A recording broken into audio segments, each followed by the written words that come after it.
തെരഞ്ഞെടുപ്പ് നടപടികൾ ഊർജിതമാക്കി കോട്ടയം ജില്ലാ ഭരണകൂടം. മാതൃകാപരമായ ചട്ടം പാലിച്ചുകൊണ്ടുള്ള പ്രചാരണങ്ങൾ ഉറപ്പുവരുത്തുന്നതിനായി സ്ക്വാഡുകൾ പ്രവർത്തനം തുടങ്ങി.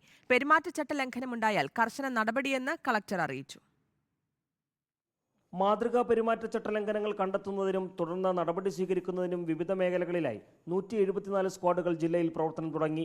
വ്യാജമദ്യം, പണത്തിന്റെ ഒഴുക്ക് ഉൾപ്പെടെയുള്ള നിയമവിരുദ്ധ പ്രവൃത്തികൾ, പെരുമാറ്റച്ചട്ട ലംഘനം, അനധികൃത ഇടപാടുകൾ ഉൾപ്പെടെ ഈ സ്ക്വാഡുകൾ പരിശോധിക്കും. പണം, മദ്യമൊഴുക്ക് തടയാൻ ജില്ലാ അതിർത്തികളിൽ പരിശോധന നടത്തും.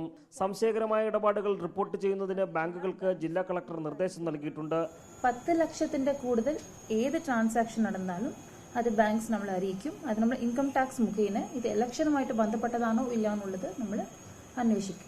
ജില്ലയിൽ നിലവിലുള്ള വോട്ടർമാർ 15,69,463. ഈ മാസം 25 വരെ പുതിയ വോട്ടുകൾ ചേർക്കാം. അന്തിമ കണക്കിൽ മാറ്റം വരും. മൊത്തം 1564 പോളിംഗ് സ്റ്റേഷനുകൾ, 360 വനിതകൾ ഉൾപ്പെടെ 6256 ഉദ്യോഗസ്ഥരെ പോളിംഗിനായി നിയോഗിക്കും. 1956 ഇലക്ട്രോണിക് വോട്ടിംഗ് മെഷീനുകളും വിവിപാറ്റുകളുമാണ് ആവശ്യമുള്ളത്. 2850 ബാലറ്റ് യൂണിറ്റുകളും 3295 കൺട്രോൾ യൂണിറ്റുകളും 2829 വിവിപാറ്റുകളും സജ്ജമാണ്. നാട്ടകം ഗവൺമെന്റ് കോളേജാണ് വോട്ടെണ്ണൽ കേന്ദ്രം. റിപ്പോർട്ടർ, കോട്ടയം.